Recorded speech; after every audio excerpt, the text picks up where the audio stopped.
okay?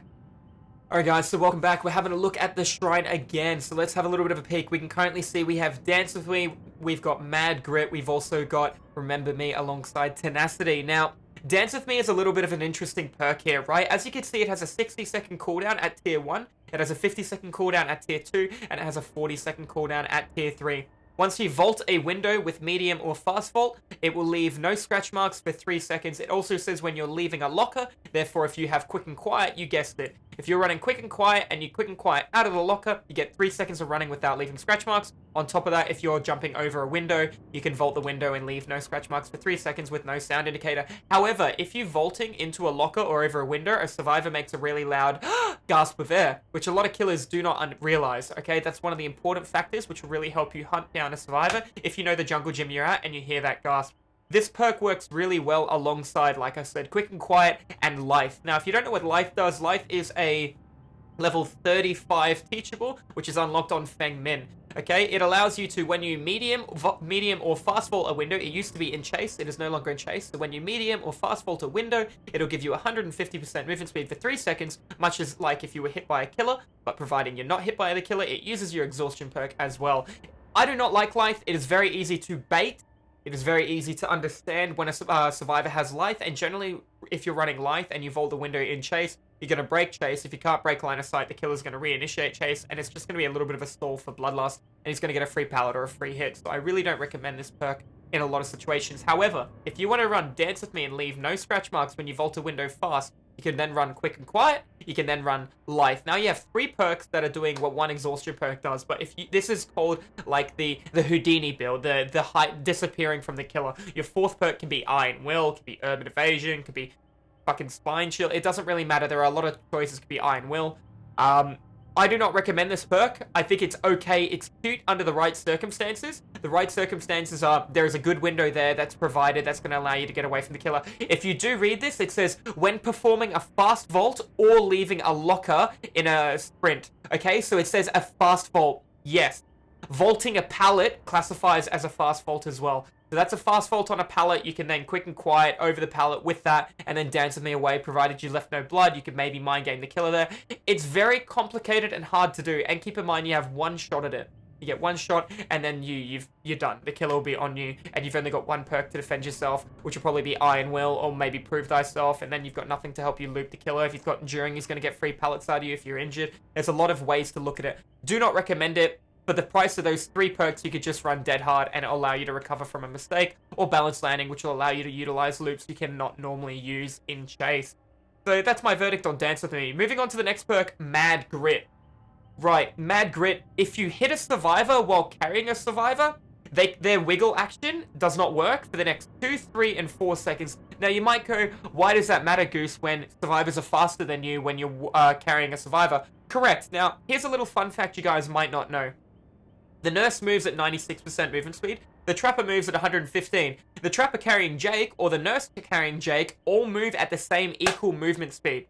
No matter how fast you are, if you have 5 stacks of play with your food, or 5 stacks, what am I talking about? You have 3 stacks of play with your food, you're always going to move at the same speed while carrying a survivor, unless you have 1 perk which will actually allow you to be able to carry a survivor at a faster speed. Now that is a trapper perk as well, unlocked at level 35. It is called Agitation. Agitation allows you to move 18% quicker while you have a survivor on your shoulder. This being said, carrying a survivor on your shoulder will now allow you to move faster than a survivor running in front of you. Not much faster, and remember, you get no lunge range while carrying a survivor.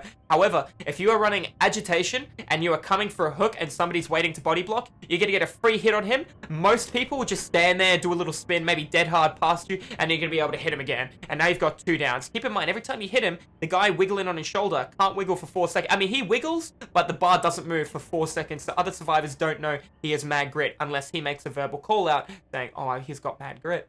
That also being said, it works well with another 3rd perk. So you have Agitation to allow you to move faster. You have Iron Grasp as well. Now, the build that you're seeing here, Iron Grasp, Agitation, Mad Grit, excels on really 2 killers more than anyone else. Let's be honest. These 2 killers are known for being very deadly in the basement. I'm not referring to Leatherface, but Leatherface would be a good option too, providing your 4th perk is Territorial Imperative. But if you're going to run Ruin, Mad Grit, Agitation and Iron Grasp, you're probably going to want your fourth perk to be Ruin to slow down the game. And if you're running Ruin, you're going to want Prep Time.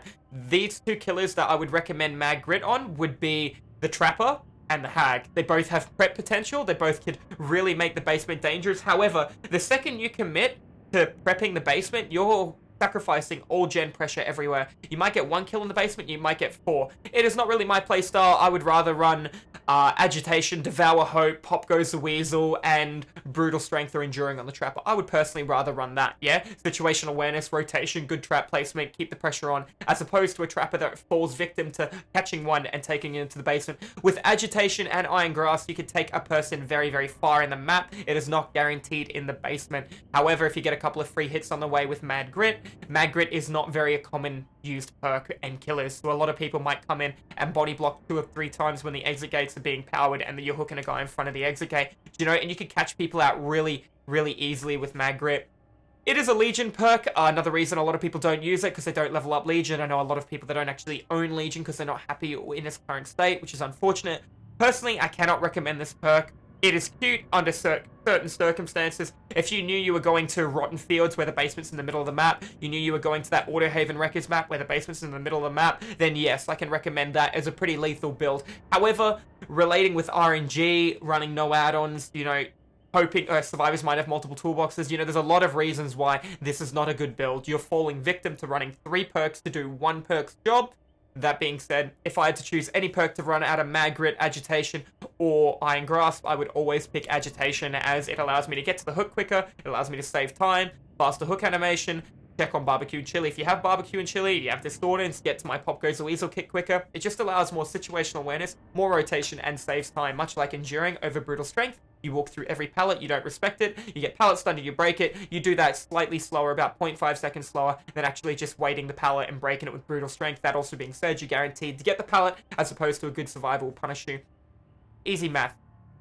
Moving on to the next perk, guys, we have Remember Me. Now, Remember Me recently did suffer a nerf when they introduced the Endgame Collapse, which is a new feature in Dead by Daylight. If you're unfamiliar with the Endgame Collapse, once exit gates are powered or the killer closes the hatch, the survivors have 2 minutes to escape the trial. If you do not escape in 2 minutes, you die and are sacrificed. Whether you're on the floor, on the hook, in a locker, you instantly die. However, if a teammate were to go down in those 2 minutes, the timer slows down by 50%. Therefore, if a survivor goes down at the start of endgame, it could last a total of 3 minutes endgame because of the 50% bonus on time that the survivors do get. Be mindful, if there's not much time left and you save somebody in the middle of the map, you might both not be able to make the exit in time. It is not a bad feature, I don't mind it. It allows people to just force out survivors. Killer can open the exit or close the hatch, therefore endgame is forced to start. If the people are just looping around pallets they haven't used, searching the basement chest, it just forces people to leave your game when you want to move on to your next game, which is a really nice, neat feature. Alright, what does Remember Me do? Every time you hit your obsession, 4 seconds is added to the clock, alright? Let me just make sure I read that right after the changes. Each time you hit a survivor, you're opening the gate. Okay, cool.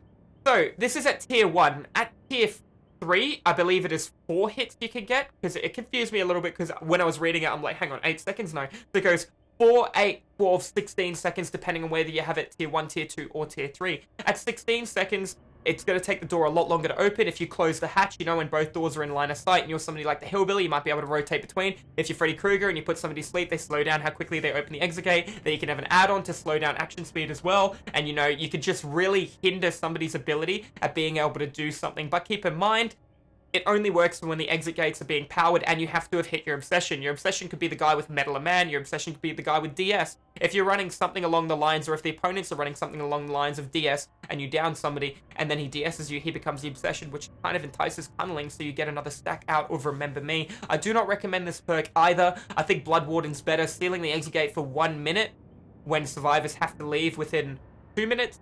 But then obviously 3 minutes because somebody's on the hook for that. I think that could be more devastating, more lethal, and potentially give you more kills if the exit gate is sealed and the survivors cannot get out. I've never had a killer do that to me, but I know it could happen. Very rare, very hard to do, to seal the exit gate with Blood Warden and actually kill somebody in that period of time, because generally a lot of survivors are skittish and run early. Remember Me is a Freddy Krueger perk. I do not recommend it. I believe it is a level 35 perk, 35 or 40. I know he unlocks Fired Up at 30. It's okay.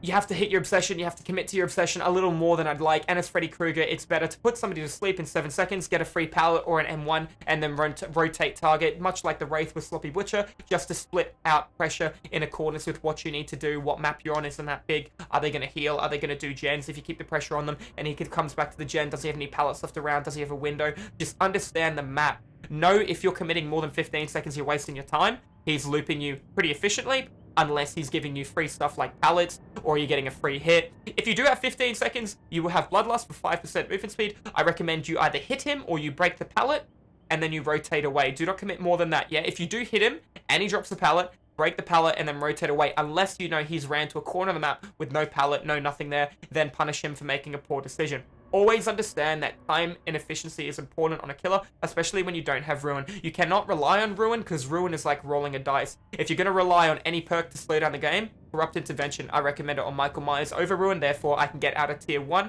into tier 2 before they can start working on those gens. I also recommend Discordance on Michael Myers, therefore I know where multiple people are at once. Right. Moving on to the fourth and final perk of the Shrine, Tenacity. Tenacity allows you to crawl and recover 30% quicker. Yes, you can crawl and recover at the same time. It is 30, 40, and 50% faster in accordance with whether you have it tier 1, tier 2, or tier 3. It is a detective tap perk unlocked at level 30. Now, let me just say, this is not a great perk. Why is it not a great perk? This requires the killer to leave you on the ground and slug you. Very seldomly is that going to happen. The most likely scenario is if Leatherface is camping a guy on the hook, you come up behind Leatherface, and you grab this guy with borrowed time. Leatherface lets go with a chainsaw, downs you, the guy gets hit with borrowed time, Leatherface chases him. This allows you to crawl away while recovering. I do not recommend it. It does not allow you to get yourself up off the ground like No Mither does, and it does not allow you to get yourself up off the ground like Unbreakable does. So keep that in mind. You're going to be able to recover fast, you're going to be able to get further, but you're not going to be able to get up. You still can only 99%. It can be annoying to try and find somebody on the ground with Tenacity, but then again, that punishes a killer that wants to slug you. Slugging is a rare thing that happens. Generally, it'll happen if they're coming to the end of the game, because the hatch spawns at 5 and 4 gens. The killer wants a 4k. They might slug the second last player while they look for the final player. But then again, remember, you cannot recover. If you were to pair Tenacity with No Mither or No Mither, then yes, it can work, but what kind of killer is going to slug a guy with No Mither? Because the No Mither allows him to recover permanently anyways, so you're going to pick him up. That being said, if you run that, and maybe Boil Over, or maybe Flip Flop as well, then when your recovery bar starts getting really high and the killer picks you up, then you've already got 30% wiggle. You can make it work, but why would you want 4 perks or 3 perks relied on you playing poorly to be on the ground? Do you know what I mean? If you're running 1 or 2 perks to make you play poorly, that's okay. Dead Hard rewards you for playing poorly. I run Dead Hard almost every single game. It allows me to recover from a mistake. That is why I like it. I do make mistakes. Not as often as I used to, but that being said, it's good to go, oh shit, the killer's there, Dead Hard, killer misses, or, oh, he's gonna catch me, Dead Hard, vault the window, he's got Bloodlust, throw pallet, break Bloodlust, get across the map. It's very, very important. I like being hurt through my trials, so I like to run Dead Hard, borrowed time to assist my teammates, and Iron Will, so I don't want to be healed, with Adrenaline to heal me at the end of the game. That is what I like to run, and it works hand in hand. If I were to have to change anything, I could take away Iron Will for Decisive Strike. I could take away BT if I wanted to be a little bit more selfish and run Balanced Landing. Therefore, I have Balanced Landing, Dead Hard, Iron Will, and Adrenaline. If I wanted to heal that badly, I can bring a med kit. I can bring a med kit and Botany Knowledge instead of running Borrowed Time, and then I can run good add-ons on the med kit. Botany Knowledge, 33%. Good add-ons, you know, good med kit, it's already at 25%. Then you're adding, you know, 25% faster charges. Now you're healing 75% quicker on your ally and 50% on yourself. Instead of that being 16-second heal, it's now an 8-second heal to heal yourself. And if you land a great, that cuts a second off too. You land 2 grades, that 8-second heal becomes a 6-second heal. Back like the beta days of DBD when you could heal in 6 seconds with self-care. Oh, shit, I remember. Right, guys, that's going to bring us to a end of the Shrine. If you guys want to know anything about the Shrine, again, don't hesitate to pop into my live channels that I do here on Twitch. We do not play DBD every day at the moment. We play DBD 3 days a week, but I am more than happy to answer DBD questions every single day of the week. We are an educational Dead by Daylight streamer as well, which a lot of you guys know, but I'll make sure I have a link in the description below of the Twitch channel. Fungoose. Right, guys, I'm going to get back to my my stream and have a great one. By the way, I don't recommend the Shrine at all. It's horrible. But if you want blood points, it's there. Alright guys, thank you so much.